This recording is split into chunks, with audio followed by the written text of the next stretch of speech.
Begitu tayang, viral. Begitu diserang, minta maaf. Begitu tenang, ulangi lagi. Inilah siklus busuk media modern. Berulah, minta maaf, lalu berulah lagi. Sampai akhirnya publik makin sadar. Mereka tidak mencari kebenaran, mereka hanya mencari perhatian. Dan kita tidak boleh diam. Karena kalau diam, maka penghinaan akan jadi kebiasaan.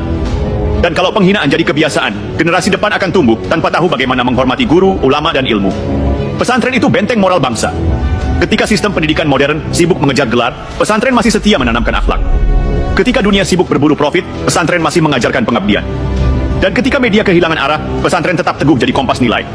Maka kalau ada yang berani menyebut pesantren sebagai tempat perbudakan, satu-satunya kesimpulan yang masuk akal adalah mereka tidak pernah mengerti perbedaan antara adab dan arogansi. Maka wajar kalau hari ini suara itu bergemuruh. Jangan main-main dengan Lirboyo. Karena ini bukan sekadar pondok, ini pusat peradaban, tempat lahirnya ribuan ulama yang menjaga Indonesia dari kerusakan moral, dari ambruknya akhlak, dari kegelapan pemikiran yang hari ini justru disebarkan oleh media yang katanya berpendidikan. Ironi bukan? Mereka yang mengaku punya kamera dan panggung justru gelap dalam cara berpikir.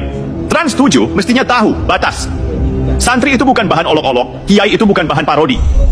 Dan pondok itu bukan latar hiburan. Karena di balik sarung yang mereka ledek, ada sejarah perjuangan. Ada darah dan air mata orang-orang yang menjaga agama dan negara. Tapi mungkin mereka tak pernah tahu karena terlalu sibuk mengejar rating, bukan kebenaran.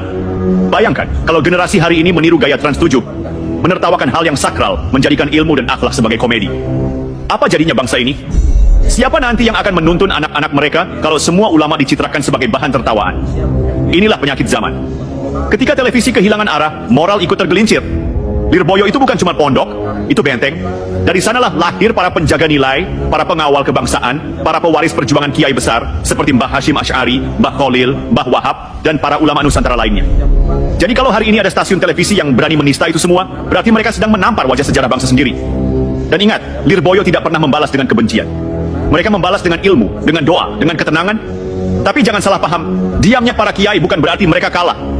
Diam itu sikap orang besar, bukan karena takut, tapi karena sedang menahan gelombang marah yang bisa meluluh lantakkan.